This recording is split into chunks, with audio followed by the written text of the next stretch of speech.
Hello and welcome to Round the Table.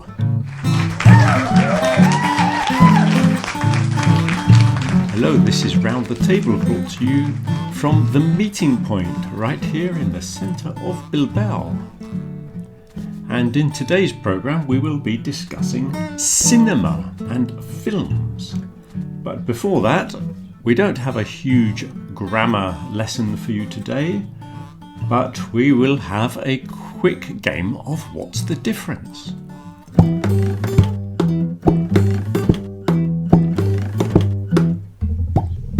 So, somebody asked me, what is the difference between deny and refuse?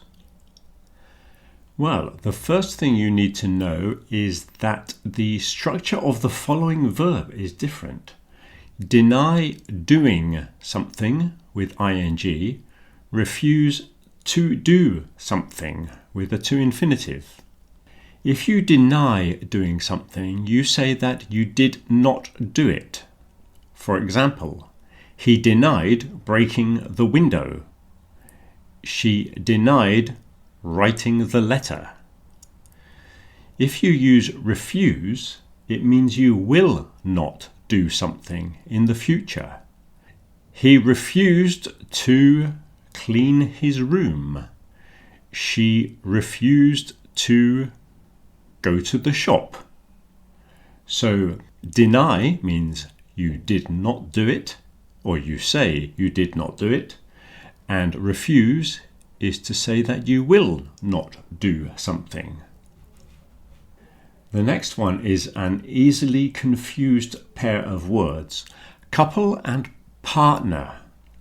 If you are talking about a romantic relationship, sort of a couple, remember that a couple refers to two people.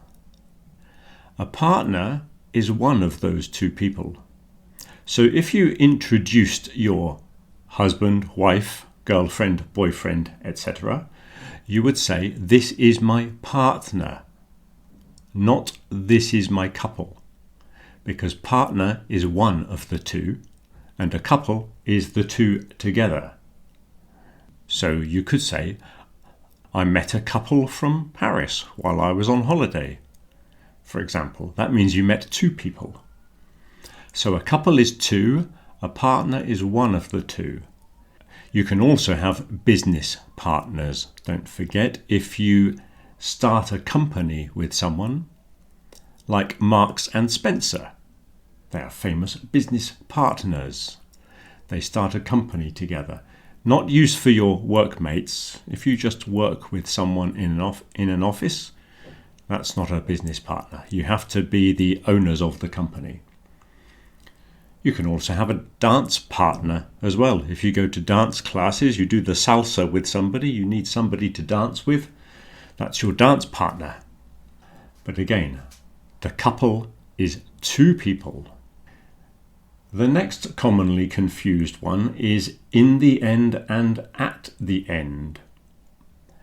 In the end means something like finally or eventually, usually after a process of decision making or given some options. So we were planning our holiday, we thought about going to Crete or maybe Turkey, but in the end we decided to go to Cyprus. So in the end means something like eventually. At the end means at the final part of something, either in time or place. So at the end of the film, at the end of the book, or even at the end of the road, if you want it to be a location. So at the end is the final part. And another one which is often misunderstood, this is especially a problem with writing. We have two words, every day and every day. Now they sound remarkably similar when I say them, and if you're speaking you won't have a problem because nobody will notice the difference. But sometimes it's two words and sometimes it's one word. When you use it as two words, It is an adverbial phrase of frequency. So you could say, every day I go to work. Every day I catch the bus. Every day I cook a meal.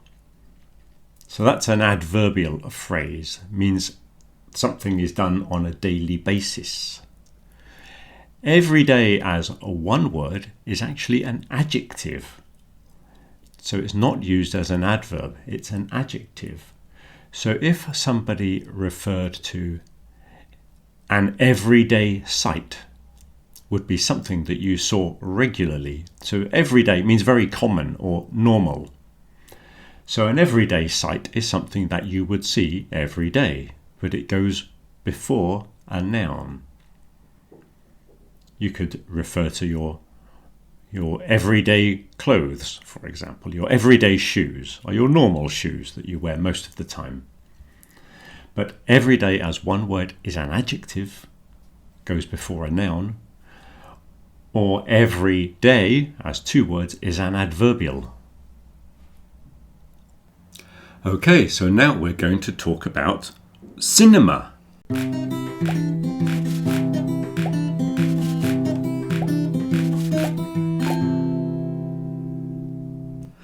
So, in the book here, it says, what do you think? The first point that we were going to discuss is this. It says, with the range of home entertainment options we have today, people are unlikely to visit the cinema in the future. So, what do you think of the future is of cinema then, Usara? Do you think people will go to the cinema? Hello, Richard, and hello, everybody. Cinema. Well, I don't go much to the cinema, No. But I think people still go to the cinema. Yeah, but I don't think it's as much as they did in the past. If you imagine the bits of film I've seen of like the 1940s or the 1950s, it was very common for people to go every weekend. Lots of people went. Yeah, that's true. That's true. Maybe, it's too many options nowadays, isn't it? Yeah, because everybody's got the platforms on the computer or on the television where you can find hundreds of different films to watch, can't you? Yeah. And maybe for younger generations, going to the cinema is not that interesting. No. But what do you think the attraction is? Because some people really like it, and I don't know why, really. Well, I think it's a few things. Like, first is watching a film in a huge screen. Yeah. And sometimes when you do things surrounded by other people, you get to feel the same things. You know what I mean? Like, it's a bit contagious. A shared experience. Yeah. Yeah, they share the emotion, I suppose. But watching a film with lots of other people, I think that's a disadvantage. I'd rather watch a film alone than with all those other people. They always eat popcorn as well. Why do people eat popcorn when they watch a film? I don't know what the connection is. Well, because it's allowed. I don't know. Yeah, I know, but some people only eat popcorn if they go to the cinema. Yeah. I don't know when the connection was made between popcorn and films. I guess it goes to back to the 1950s or something. I don't know. It's a strange thing. Anyway, that's an interesting thing, the future of cinema, if it will continue. I guess it will continue to a certain extent, because if you think about it, before cinema, people used to go to the theatre. And then when the cinema came, I suppose that in those days they said, oh, this is the end of the theatre. Nobody will go to the theatre. But people continue to go to the theatre, don't they? Even though it's not a common thing to do. But it exists. Yeah. And I suppose cinema will exist, but maybe it will find its number, it will settle down to a certain popularity. But I think most people will watch. Well, another thing we haven't discussed is artificial intelligence. How cheap it will be to make films in the future. Yeah. Because nowadays they spend millions, don't they? They do. So that's going to change the industry as well, I think.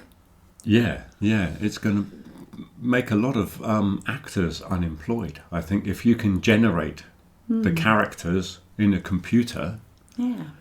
and I think if the computers are powerful enough, which I'm sure they will be, I guess your television will be able to generate films for you Yeah. spontaneously.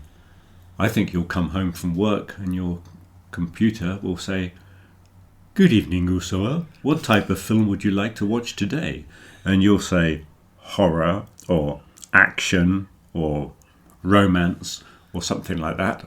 And it will generate a film for you.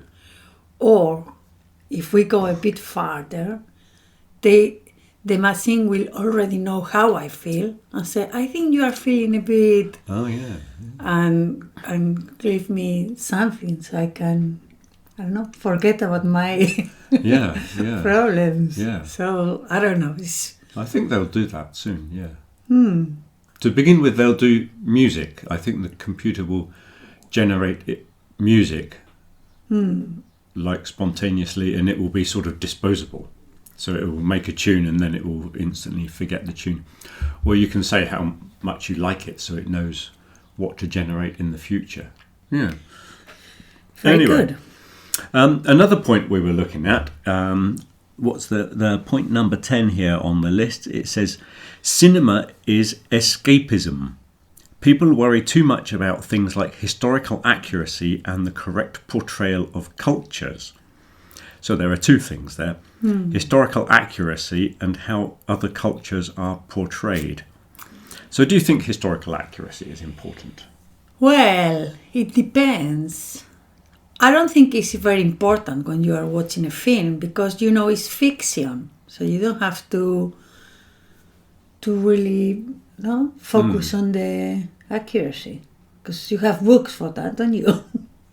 Yeah. And you're watching something to entertain yourself. So, but I think nowadays it's going too far with the inaccuracy. Inaccuracy. Inaccuracy. Yeah. Yeah, yeah. Well, I think it depends what you're watching, and for some people it's problematic.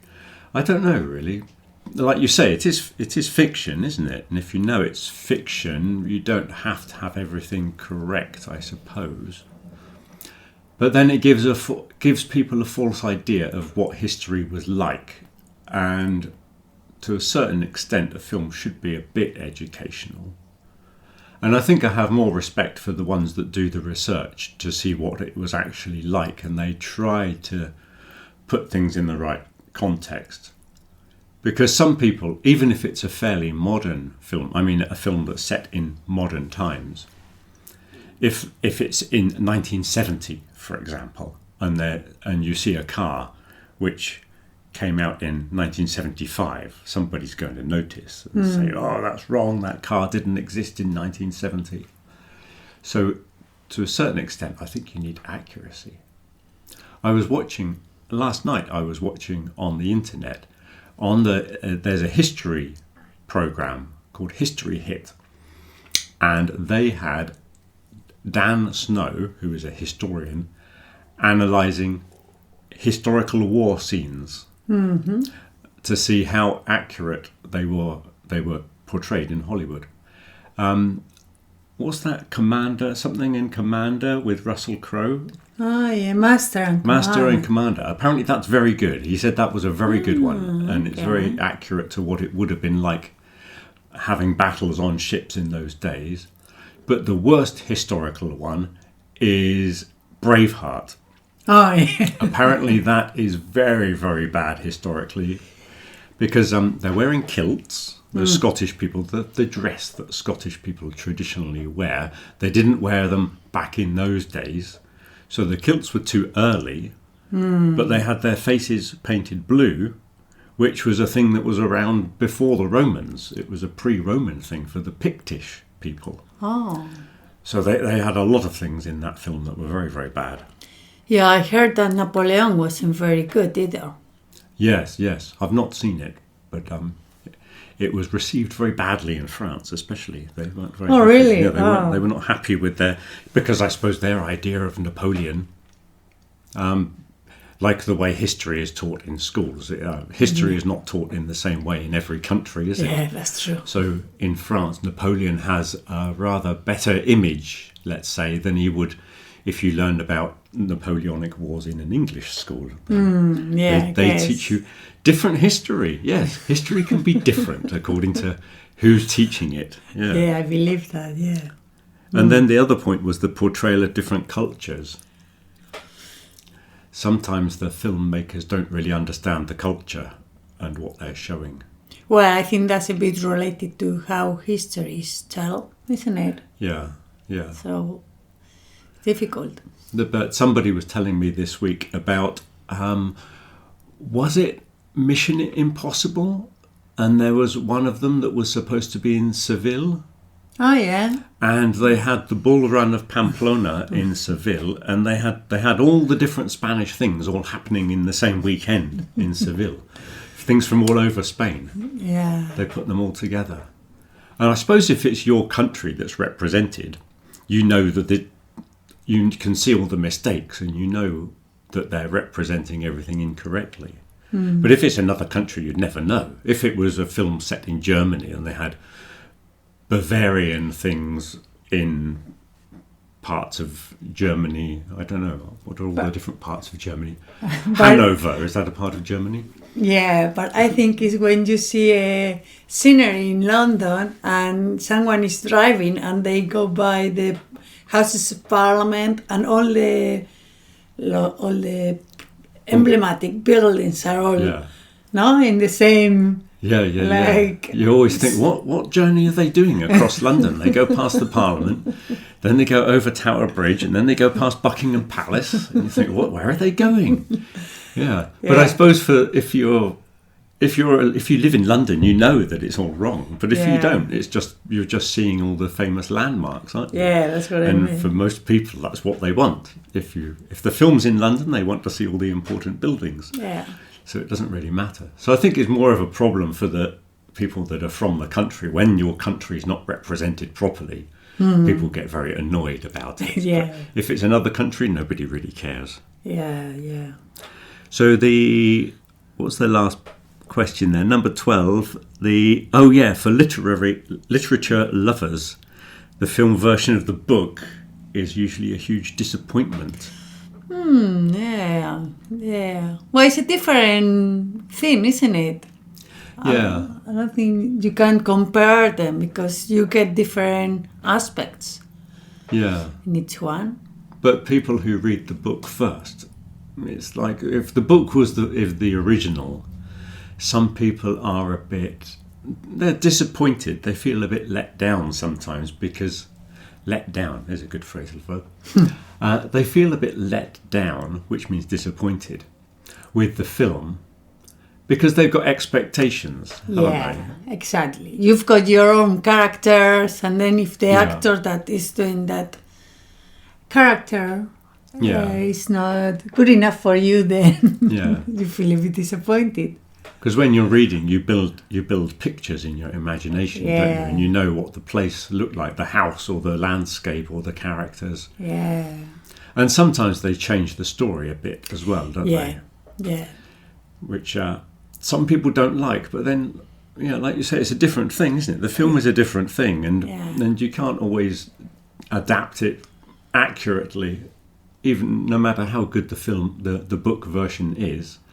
Sometimes you have to change it a bit. One of the best ones I've seen, I really love the book, but also the film, is The Remains of the Day. Yeah, that was very similar, wasn't it? Yeah. I love that book. Yeah, it's very good, yeah. And if you read the book again, you see Anthony Hopkins. Yeah. Yeah, he's the perfect character. Yeah, it's very good. Very good film, very good book, yeah. Okay, so now let's play a game called What's That Film?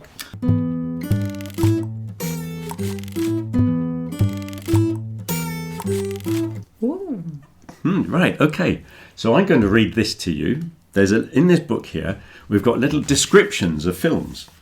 What I did, I got the ChatGPT to write a little summary of films, and then I removed the film title.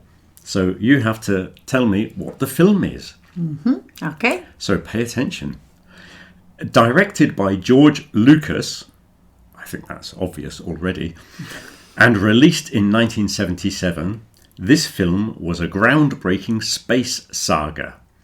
Set in a galaxy far away, it follows the adventures of Luke Skywalker, Princess Leia, and Han Solo as they battle the tyrannical empire led by Darth Vader.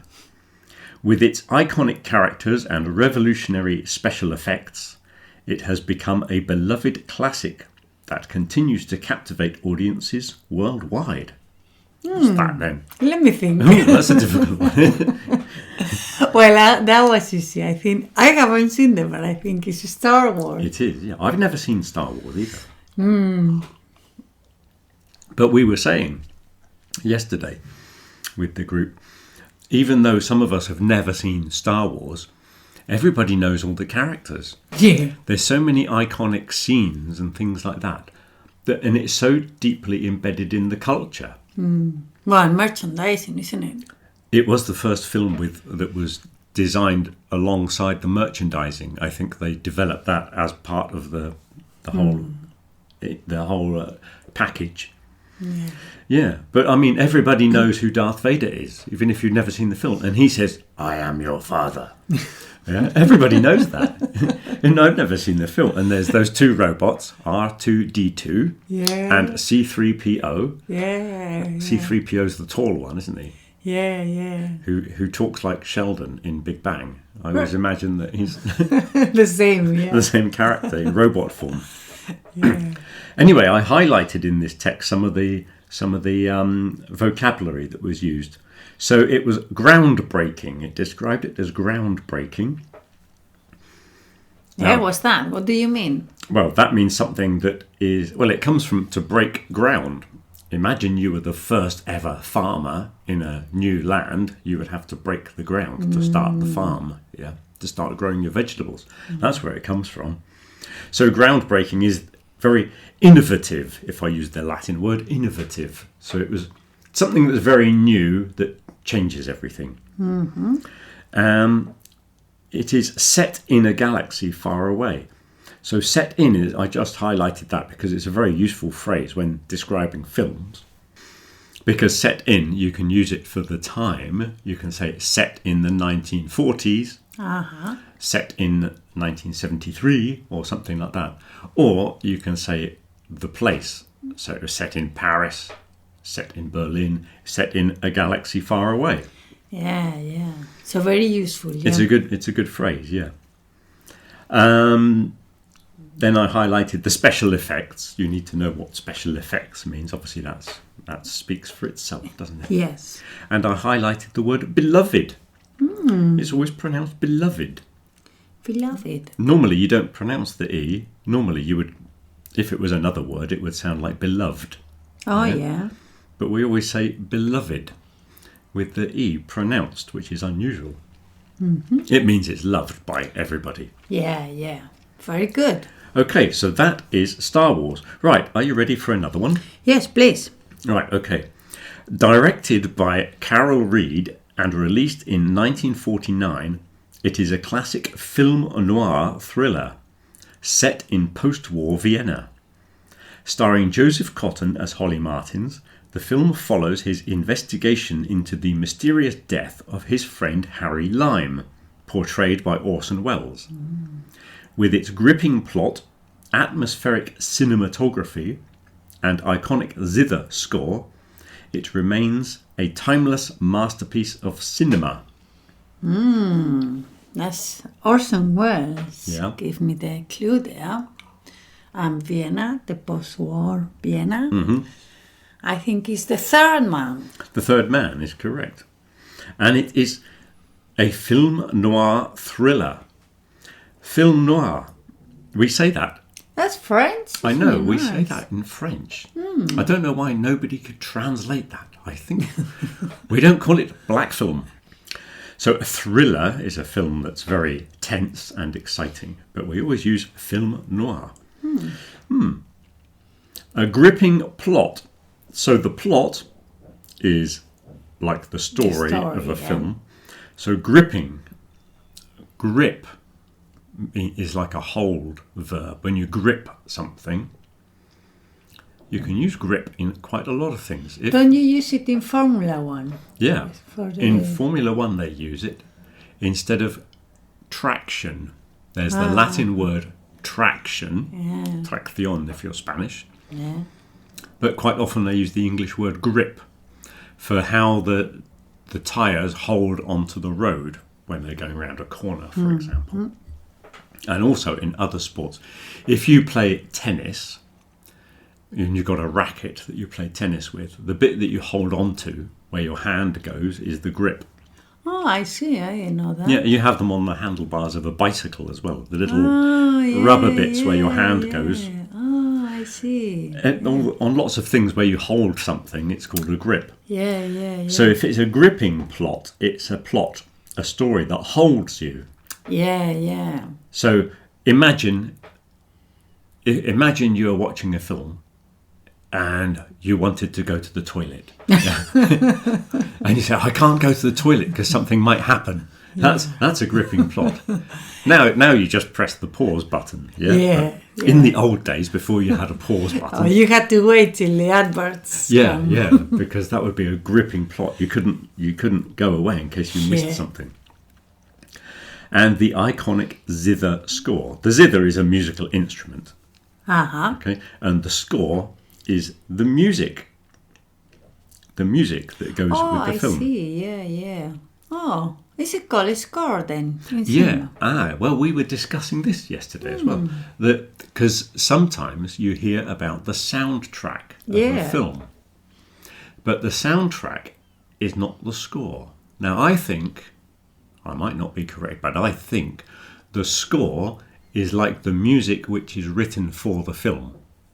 So if you think about Star Wars, the music of Star Wars is very famous, Yeah. I'd say that was a score because it was written and it's one piece of music that goes with that film. Yeah. But if you think of imagine Apocalypse Now, for example, or Easy Rider, they used music that was from the 60s. You can hear like Jimi Hendrix and Janis Joplin and all those kind of people. They've got their music in the film, but the music wasn't made for the film. Yeah. It's just to create some sort of atmosphere. So I think the score is more written for the film. Okay. And the soundtrack is just the music that was used. That's what I think.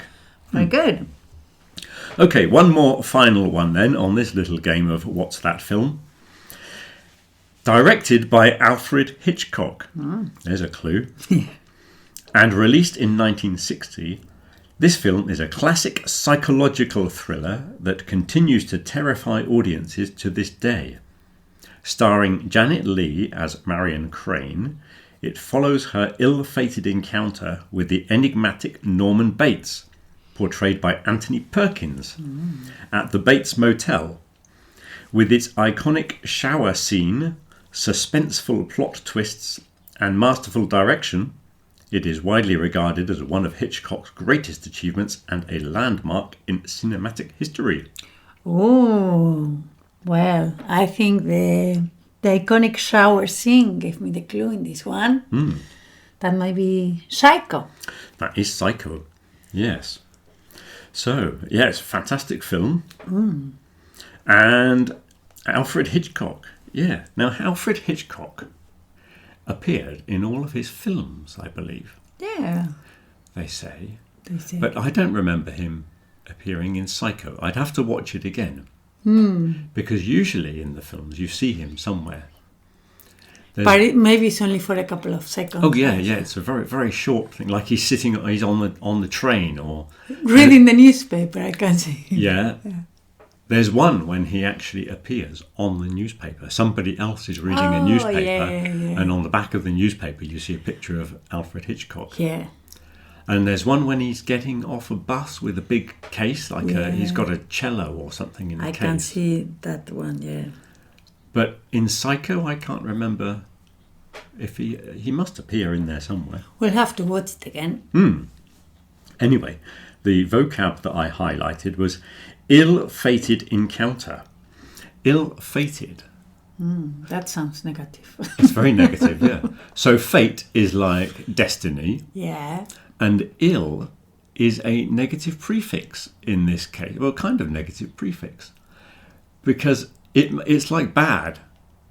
Because some people say things like ill-tempered instead of bad-tempered. Yeah. And so sometimes ill, it doesn't mean ill like when you're ill, like when you're not well, when you're sick. It's not that kind. But maybe it means that there's something wrong. It's not bad because maybe I'm thinking about ill temper. Mm-hmm. Maybe it's not bad, but it's something wrong. Yeah. But ill-fated, anyway, means something bad is going to happen. Yeah. Yeah. It's got a bad ending. And then I highlighted plot twists. So we've already said that the plot is the story. So the twist is like to turn something around. Mm-hmm. So in the plot twist, when the story suddenly changes, usually at the end, normally the twist is at the end of the film. I like that. Yeah. Yeah. Like, what's that film with the child that can see dead people? Oh, Sixth Sense. Yeah, and it's got that Bruce Willis. Bruce Willis. I'm so bad at remembering the names of actors. Bruce Willis. Yeah. And apparently it's really obvious that he's a ghost. Yeah. I didn't see it at all until right at the end. Yeah, yeah. And it suddenly was revealed that the boy was talking to a ghost. And I was like, oh, wow, amazing. I never saw. And apparently everyone else thinks it's really obvious, but I didn't see that at all. Anyway, that's the twist. So, yeah, twist is like to turn something around. So you can use twist in other contexts. Like, there's a dance. I was thinking about the dance. There is. Let's twist again like we did last summer. Chubby Checker, I think, recorded it, the twist. Also, like when you hurt your ankle, if you fall down the steps, you can twist your ankle. Yeah, like sprain your ankle. I think twist and sprain are the same thing. Yeah. So twist is to turn something around, yeah. And a landmark in cinematic history, a landmark, normally now we think of landmarks as important buildings, like those landmarks that you were talking about in London earlier. But originally I think landmarks would have been used for like navigation on a long journey. So you'd sort of go past the big tree and then go in the direction of this mountain, or go past the rock, or cross the river, or things like that. They were landmarks originally. But now, metaphorically, this is like on the journey of the history of cinema. Yeah, yeah. So that is a landmark. Very good game, Richard. Yeah, anyway, that was a little thing. Right, okay, so that's enough talking about cinema. That's about all we have time for. Time to finish. Look, we've been going for over half an hour. So we'll say goodbye for this week. We'll be back again next week talking about disaster. Disaster is the next thing. Oh. We've got some interesting little texts to read in this book as well.